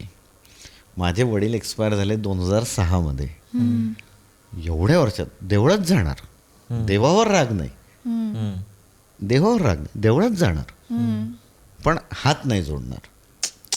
म्हणजे इतकं त्यांचं ते भविष्य आणि त्याचे कॅल्क्युलेशन्स हे परफेक्ट होते, पण खूप मोजकं. कारण की शेवटी पोटाळ म्हणण्यासाठी बँकेत नोकरी करायची ना, भविष्य नोकरी तो छंद होता, ती आवड होती अभ्यासाची. त्यांच्या काका हे म्हणजे हे इथनं आलेलं असावं असं मला वाटतं. तो जो DNA ट्रान्समिट होतो जनरेशन वाईज जनरेशन. मी असा प्रचंड अशी पुस्तकं घेऊन प्रचंड अभ्यास नाही केलेला आहे कशाचाच, पण ती आहे एक देवाची कृपा आहे. मी म्हणतो काहीतरी माझ्यात असेल, वाईट गुणांबरोबर चांगले गुण, म्हणून त्यांनी हे काम मला दिलं की बाबा हे तू कर. आणि तसंच मी तिकडनं घेतो आणि माध्यम म्हणून फक्त समोरच्यांना देतो. त्यामुळे हे विषय कुठलेही असो, काय ठीक आहे बस समोर. मग मी स्वतः कुठे बसलो याचं मला नाही राहत. अच्छा, गाडीत आहे, कुठेही असो, ती फक्त ती आलं पाहिजे. जे येतं ते सांगतो. आता लोकांचा याच्यावर विश्वास नाही, मी कधी कोणाला म्हणत नाही माझ्यावर विश्वास ठेव, तू तुझं कॅल्क्युलेशन कर. माझं काम आहे फक्त अंदाज देणं. बरोबर. वाईट होणार असेल तर तू ही तयारी कर ना की मला किती कमीत कमी त्यात डॅमेज होईल. चांगलं होणार आहे तर हा प्रयत्न कर की मी अजून कसं चांगलं करू शकतो. मी सांगितलं की 100 रुपयाचं नुकसान होणार आहे, तू हा प्रयत्न कर ना की ते मी 50 वर कसं आणू. आणि मी सांगितलं की 100 रुपयाचा फायदा होणार आहे, तू बघ ना की ते 200 रुपये कसे होतील. कारण की शेवटी काय पिरियड आहे तो फायदा होण्याचा पिरियड आहे. त्यात खरंच 100 किंवा 200 रुपये प्लस मायनस आहेत का, नाही. तो सपोर्ट आहे आलेला की या पिरियडमध्ये माझं सगळं चांगलं आहे, तर मग मी ते एफर्ट्स करायला पाहिजे. नाही त्यांनी सांगितलं मला राजयोग आहे तर येईल असं नाही होत. असं नाही होत. करेक्ट. सो या ज्या एक्सपर्टीज आहेत या मेडिटेशनमधनं आल्या. हिलिंगमध्ये तर मी माझ्या बायकोमुळे आलो. ती जबरदस्ती उचलून घेऊन गेली क्लासला म्हणून, कारण की ती स्वतः हिलर होती आधी. आता नाही, आता घरचा व्यवसाय आणि मुलगी एवढंच बघते ती. तर त्याच्यामुळे नाही चल सुट्टीचं आहे तुला. म्हटलं सकाळचे 7 सुट्टीचा दिवस, नाही चलायचं. आणि ती प्रॉपर रिव्हिजन घ्यायची माझी गाडीवर जाता येताना 2 दिवस क्लासला.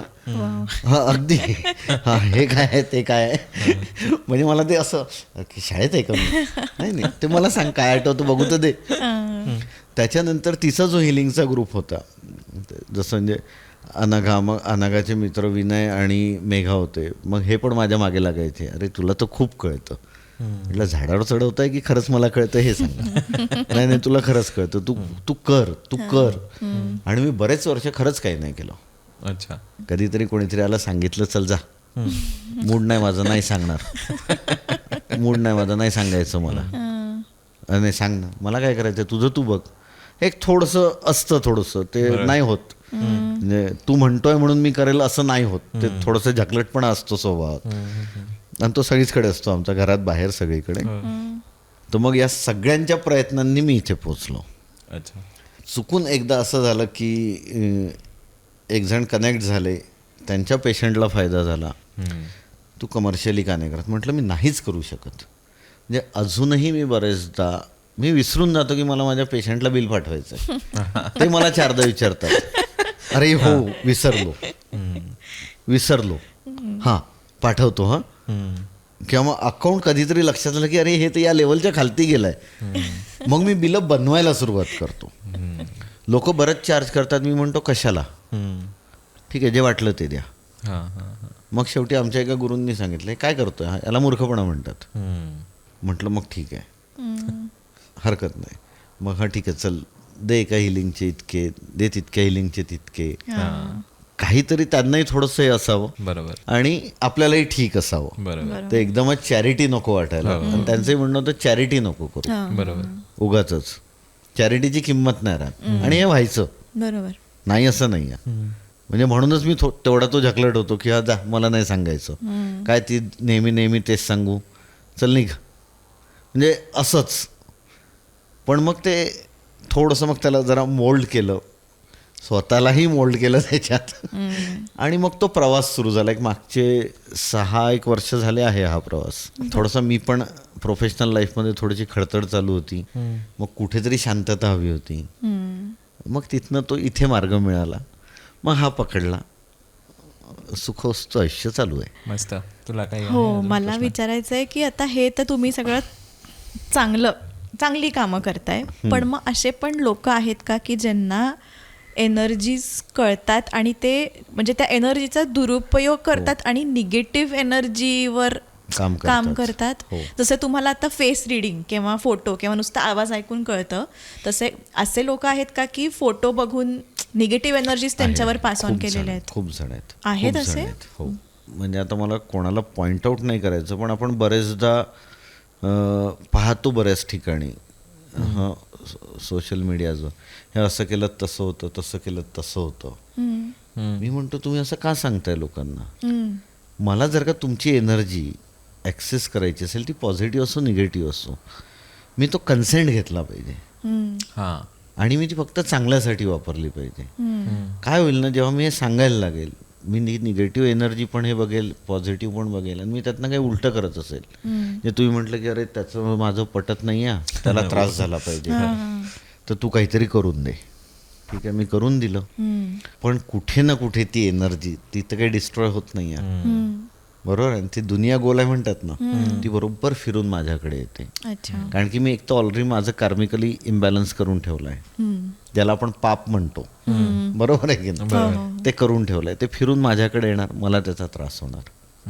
मला बरेचदा जे शिकलेले असतात काही किंवा काही शिकत असतात किंवा काही लोकांना शिकायची इच्छा असते, पहिलं एकच आहे, एक तर कोणाच्या एनर्जीला विदाऊट कन्सेंट हात नाही लावायचा. दुसरी गोष्ट, चांगलं असो वाईट असो, आपण त्याच्यात मध्ये पडायचं नसतं. आपण फक्त आपलं काम करायचं आणि बाजूला व्हायचं. बरोबर. आलेत ना अशा याच्यात बरेचदा होतात, नाही ते माझं तिथे प्रेम आहे, तो काही माझ्याकडे बघत नाही. म्हटलं मी काय करू त्याच्यात? नाही तुम्ही काहीतरी करा. म्हटलं मी काय जादू टोणेवाला आहे की मठ घात, मी आपलं एक देऊळ बांधून, सॉरी देऊळ नाही का, आपलं ते काय म्हणतात त्याला, झोपडी बांधून मठाच्या बाजूला जर घेऊन बसलो हाडबिड, बरोबर आहे की नाही? हा, हे असं नाही होत ना. कारण की ते जर का आपण करायला जाऊ तर त्याचं कुठे ना कुठे बाउन्स बॅक हे होणारच आहे. बरं, जो कार्मिकली तुमच्यात नाहीच आहे म्हणून तो तुमच्याकडे लक्ष देत नाही ना, का धावताय त्याच्या मागे? म्हणजे ते कुठेतरी ॲप्रोप्रिएट कॉम्बिनेशन नाही आहे, हे समजून घ्या. आणि मग तिथे हिलर म्हणून किंवा काउन्सलर म्हणून माझा रोल येतो की बाबा हे तू चुकतोयस, हे असं नको करू किंवा कोणाकडे असं करायला जाऊ नकोस. बरोबर. आणि याने काहीच भलं नाही होणार. पण कुठे ना कुठे ते तुझ्यावरही येणारच आहे उलटं. बरोबर आहे की नाही? कधी ना कधी त्या एनर्जीचा असर संपेल. मग सर्वात पहिले तर या थॉटनी जर का आपल्याकडे कोणी आलं असेल तर पहिले जेव्हा आपण त्याच्याशी डिटेल डिस्कशन करतो ना, तेव्हा त्याचा आपण पहिलेच अंदाज काढून घ्या. तू मला काय हवंय तुला माझ्याकडून. गोड गोड बोलून नाही तर लोक मग हळूहळू विषय फिरवतात. तर त्याच्यापेक्षा आधीच बघून घ्या, अंदाज घेऊन घ्या. असे लोक असतील तर तुम्ही स्वतः दूर व्हा त्यांच्यापासून. कारण की इथे आपलं काम काय आहे, आपण स्वतःचे पण कर्म बॅलन्स करतोय काहीतरी लोकांसाठी चांगलं करून. आपल्याला तेच वाईट आपला नाही करायचं. पहिला जो विषय पहिला होता तोच की आपण आपले कर्म पण ठीक ठेवायला ठीक लागतं. ठेवायला. आपल्याला आपली इतक्यांची तुम्ही एनर्जीला ॲक्सेस करता, ती क्लीन करता, ती डिसइंटिग्रेट करता, कुठे ना कुठे तर राहतेच ना आपल्याजवळ, ती पण आपल्याला काढावं लागते, क्लीन ठेवावं लागतं स्वतःला पण. मग हे जर का करत बसू तर कुठेतरी तुम्ही जी काय तुम्हाला एक ऊर्जा, शक्ती, आशीर्वाद जो मिळाला आहे हा झाला दुरुपयोग. जे पाप म्हणतो आपण, की कोणी ठरवलं, बरोबर. हे मी ठरवतोय की नाही ही गोष्ट चुकीची आहे, ही मी करायला नको, हे बरोबर आहे का, तर मी हिलिंग केल्याने, डॉक्टरांचे जे काय औषधं चालू आहे त्यांनी त्यांना थोडासा आराम मिळणार आहे, कुठेतरी तो माणूस मला आशीर्वाद देईल की बरोबर. नाही रे बाबा तुझ्यामुळे मला बरं वाटलं. बरोबर आहे की नाही. हा आहे कार्मिकल चांगला बॅलन्स. आणि ते जे आहे ते पाप, ते करू नये. आणि म्हणून असं पटकन कोणाच्या एनर्जीला हे म्हणजे लोक शिकताना हा असा असेल, तो तसा असेल, का ठीक आहे शिकतोयस ना तू शिकण्यापुरतं थांब.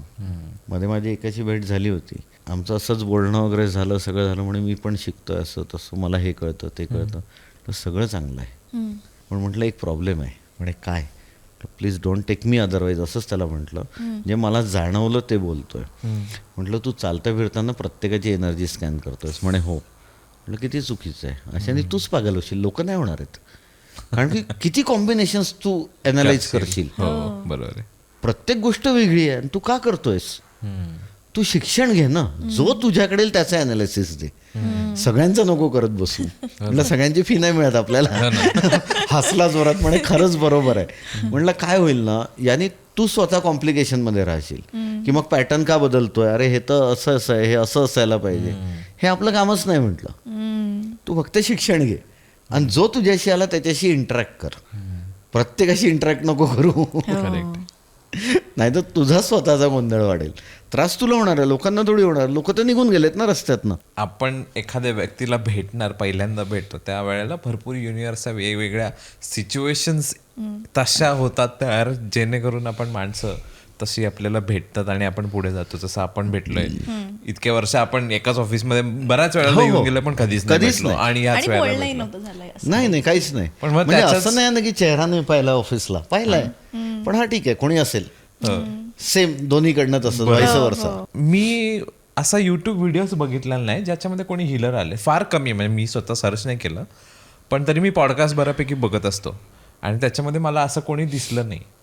सो मला असं वाटतं की बऱ्यापैकी जेवढे व्ह्युअर्स असतील त्यांच्या 90% लोकांना हे माहिती पण नसेल की असं कोण असतं, असं काही कोणी करू शकतात. त्यातला पहिला माणूस मे बी त्यांना तूच भेटणार आहे. म्हणजे लोकही म्हणतात वेडा आहे म्हणून.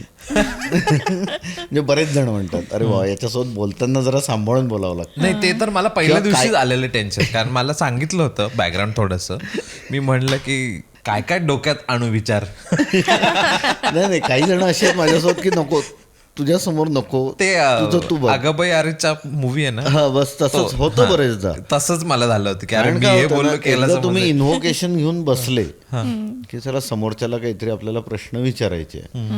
कधी कधी मलाही नाही आठवत की मी तुम्हाला काय सांगितलं असतं. मी विचारतो पुन्हा की काय सांगितलं होतं, कारण की मी डिस्कनेक्ट होतो ना त्याच्यानंतर. मला काय करायचंय, मी थोडी रोज विचारणार आहे का तुमच्या आयुष्यात तसं घडलं का. एक्झॅक्टली. नाही तर म्हणजे पहिले मीच पागलखान्यात. आणि की मला नाही लक्षात राहत. बरं कधी कधी असं होतं की आज मूडच नाही बोलायचं काही, आणि अचानक काहीतरी येतं, हां तू असं कर, तू असं कर, तू तसं कर, आणि मग ते दुसऱ्या दिवशी आठवत नाही काय सांगितलं होतं. बरोबर. मग तूच तर सांगितलं होतं, मग त्याच्यावरनं पुन्हा 4 शिव्या खावं लागतात. पण चला देवाची कृपा आहे की अजूनपर्यंत कोणाला मी चुकीचं काही सांगितलं नाही. त्याच्यामुळे कोणी मला आजपर्यंत असं मला वाटतं की कोणी शिवाय छाप नाही दिली की काही सांगतो म्हणून. पण होतं ते एकदा की काही जण म्हणतात अरे यार तुझ्याशी जरा ना बोलताना सांभाळून बोलावं लागतं. मी पण म्हणतो यार मलाही तसंच होतं कधी कधी. तसंच होतं कधी कधी करत, पण आता काही इलाज नाही. म्हणजे हा विषय बऱ्याच जणांना नवीन आहे. कोणी कोणाच्या थ्रू येतं, असं कोणी नसतंच. तसंच होतं माझं पण, असं कोणी नसतं. एकदा फोन आला म्हणे असा असा त्रास होतोय, काय करायला पाहिजे. म्हटलं असं बोट फिरवलं असं अचानक आणि ती ट्यूबलाईट लागली म्हणूया ना आपण, तो बल्ब असा पेटला. म्हटलं ठीक आहे, डॉक्टरकडे चाललं तर डॉक्टर ऑपरेशन करायला सांगेल, हां करून टाकायचं. मला असं काही गरज नाही वाटत. म्हटलं आपण डॉक्टर असतो तर आमच्या लोकांचे धंदे कसे चालले असते. म्हणजे उपहासात्मक बोललो तर म्हटलं जेवढं सांगितलं तेवढं करा, नाही तर फोन नका करू. बरोबर आहे की नाही. नाही तरी काय वाटतं. म्हटलं काही नाही, म्हटलं सिस्ट आहे आणि तो एक जवळपास 10 सेंटीमीटरच्या मागे पुढेही येईल, त्यामुळे डॉक्टर सजेस्ट करतीलच ऑपरेट करून घ्या म्हणून. नाही उद्या जायचं आहे म्हणून सोनोग्राफीला. म्हटलं ठीक आहे, आजचा मुहूर्त चांगला असेल तर जाऊ शकता म्हटलं. असं काही नाही आहे. काय आलं त्यांच्या मनात माहीत नाही. ते गेलेत, सोनोग्राफी करून आलेत. 15 मिनिटात रिपोर्ट, म्हणजे थोड्या वेळात रिपोर्ट मिळाला. तिथे तो 9.5 सेंटीमीटरचा होता. बापरे. ठीक आहे, डॉक्टरकडे गेले. डॉक्टर तर पहिला किंवा ठीक आहे ॲडमिट होऊन जा, करून टाकू ऑपरेशन. वापस येऊन मला फोन म्हणे ते डॉक्टरनी ऑपरेशन सांगितलं. मी तेच सांगितलं होतं, आणि डॉक्टरकडे जा, तोच जज आहे सांगणार, आपण नाही आहोत.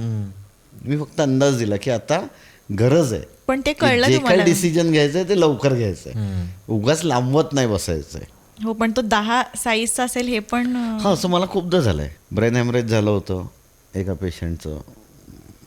मी काय बोललो नाही, मी रिपोर्ट याची वाट पाहत होतो. मला अंदाज होता एक 6 सेंटीमीटरच्या दरम्यानचा क्लॉट असेल डोक्यात. बर. तो बरोबर 5.5 सेंटीमीटरचा होता. बापरे. असं खूपदा झालंय.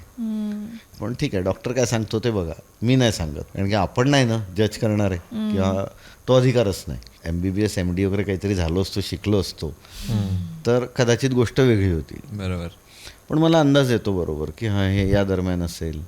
किडनी स्टोनच्या बाबतीत बरेचदा झालं आहे की मल्टिपल स्टोन्स आहेत, साईज या दरम्यान येईल सोनोग्राफीत वगैरे. बरे. एक पेशंट होते कोविडच्या काळात, कोविड झाला त्याच्यानंतर जिभेची टेस्टच गेली.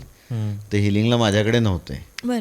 दुसऱ्यांकडे होते. त्यांचं हिलिंग चालू होतं. समोरच्यांनी जस्ट एक दिवस क्रॉस चेक करायला मला विचारलं. तेव्हा मी मुंबईला होतो आणि मी असा लोकल पकडतोय. सांग ना काहीतरी. म्हटलं थांब, लोकल पकडतो मग बोलतो, काही अर्जंट आहे का. म्हणे हो.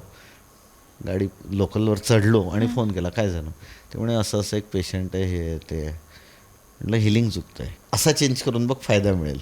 म्हणे कशावर ना. म्हटलं तू बघ तर करून बघितलं. काय नाही, 4थ्या दिवशीपासून त्या बाईला टेस्ट यायला लागली. ती फ्रान्सला राहायची, हिलर पुण्यात होता आणि मी मुंबईत होतो. बापरे. 5 दिवसानंतर यायला लागली. जवळपास एक 3 महिने हिलिंग चाललं त्यांच्याकडनं.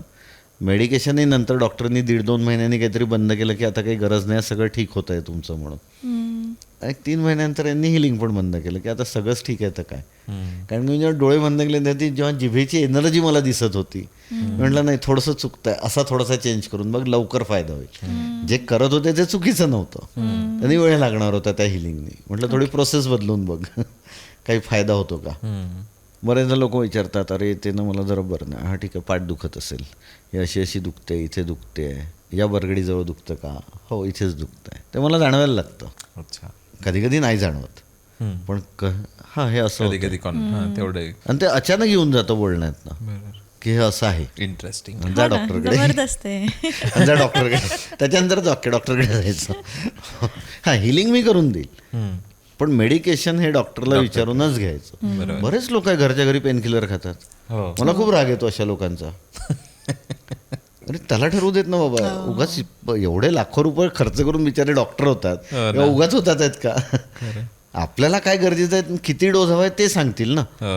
माझ्याकडे एक कॅन्सर पेशंट होते, त्यांच्या घरात डॉक्टर होती. मग ती मला विचारायची, असं होत आहे का, तुला काय दिसतंय. मला काही दिसत नाही आहे. तू फक्त तुझं काम कर, मी माझं काम करतो. पण म्हणजे फेस रिडिंगच्या वेळेस पण असं काही म्हणजे फीचर्सनी वगैरे नाही कळतं का. म्हणजे असं काही डोळे बघता तुम्ही, कान, नाक, कपाळ ह्याच्यावरून काही अंदाजे येतात, तसं काही नाही. असं काही नाही. तो चेहरा आल्यानंतर ती फक्त एनर्जी कनेक्ट झाली पाहिजे. Okay okay. ती झाली तरच होतं, नाही तर नाही होत. ओके. मैत्रीण आहे माझी, सॉरी माझी लहान बहीणच असं समजा. हां ती माझी जी लहान बहीण आहे तिचा अजिबातच माझ्यावर विश्वास नव्हता. म्हणजे ती तिच्या नवऱ्याला मला नेहमी शिवाय द्यायची, तुझे मित्र दोघे याच्याच आहेत म्हणून. म्हणजे तेव्हा ती मित्राची बायको होती, आता लहान बहीण आहे ती माझी असं म्हणा. तो एवढ्या वर्षाचा एक तो ट्रान्झिशन फेजचा प्रवास जो झाला तो एक 7-8 वर्षांचा, तर तिचा इंटरव्ह्यू झाला. तर मी म्हटलं हां, मी त्याला सांगितलं होतं, म्हटलं हिचा इंटरव्ह्यू जो घेणारा माणूस आहे ना, तो या रंगाचे कपडे घालून बसलेला असेल. हा घरी आला ऑफिसमध्ये आणि विचारलं, म्हणे हो. यांनी तिला सांगितलं. तुला कसं माहिती? म्हटलं होता की नव्हता. प्रश्न नाही विचारायचे. म्हटलं मोठा मी आहे. मग ती असं अरे दादा. म्हटलं मग दादा मी आहे ना. मग मीच. हो का नाही म्हणे हो. म्हटलं झालं विषय संपला. तसंच होतं ना. मग आता ते का होतं, कशाला होतं, का कळलं, कशाला याच्यात डोकं फोडायचं म्हटलं. बरोबर आहे की नाही? म्हटलं हे काम असं असं होईल, हे याच्या आधी नाही होऊ शकत. कमाल आहे खरंच. बरोबर. आणि हे असं केलं तरच होईल, नाही तर होतच नाही. काय काय गोष्टींना आपण नाही क्वेश्चन No, करत. there is मला असं वाटतं की कारण मला ती खूप सवय आहे. मला ना प्रत्येक गोष्टीच्या मुळापाशी समजून घ्यायचं की ते मूळ काय. आता आहे ते आहे, मी काय नाही असतो करू तो स्वभाव असतो. मग प्रत्येक ठिकाणी घुसायलाच नको मी तर म्हणतो. पण मग त्या त्यामुळे- खोलपर्यंत असं अगदी काय ते. हो, त्यामुळे ते काय होतं, मी सॅटिस्फायच होत नाही. जोवर मला ते समजत नाही ना आतमध्ये जाऊन, तोवर सॅटिस्फाय. मग ते मगाचं आपण जे डिस्कशन होतं ते कुठेतरी गोष्टी सोडायला लागतात. येस. नाहीतर मग मी ते म्हणजे मी ते असंच राहतो अनस्टेबल की त्याला अतृप्तपणा म्हणतात. हा एक्झॅक्टली. मग ते लिव्ह करायला लागतंय मला. हे मात्र नक्की ऍड करावं लागेल. हो हो. ते म्हणजे म्हणून सगळ्यांना मेसेज पण जाईल रोल चालूच आहे की मी कॅमेराचा तयारी रोल. केली, मी करतोय, तुम्ही पण करा म्हणून. आजचा ऍक्च्युली भाग खूप मोठा पण होणार आहे आणि म्हणजे खूप रॉच आहे आपला. एकतर मला खूप हा, म्हणजे पहिलं पण मला- खूप जाणून घ्यायचं होतं. आजही भरपूर, अजूनही खूप गप्पा मारायच्यात. पण म्हणजे आता कॅमेरा आणि लॅपटॉप सगळंच गिव्हअप करेल थोड्या वेळात की बस आम्ही पण गरम झालोय, बॅटरी संपलेल, गप्पा जा. आता निघा. एक्झॅक्टली. नाही, हा विषय नेहमीच असा असतो. हा, बरेचदा त्याच्याचमुळे सांगतो ना, लोकांना विश्वासच बसत नाही. हा. पण तुम्हाला कुठेतरी काहीतरी सोडून जेव्हा तुम्ही विश्वास ठेवता, हा. आता तुम्हाला नाही मिळत आहे ना प्रश्नाचं उत्तर, मग तुम्ही एखाद्या थर्ड पर्सनकडे गेले आहात ना त्या प्रश्नाचं उत्तर शोधायला. तुम्ही तुमचं खपवून झालंय ना, तुम्ही तुमची मेहनत घेऊन झाली आहे ना, मग तुम्ही काहीतरी तिसरा एक रस्ता शोधताय आणि तिथे जाताय ना, मग तिथे सरेंडर व्हा आणि मग प्रश्नाचं उत्तर विचारा. बरोबर. पण तिथे एक चूक नका करू की का, म्हणजे असंच का. क्युरिओसिटी आहे, विचार का झालं पाहिजे, का केलं पाहिजे, याने काय फायदा होणार.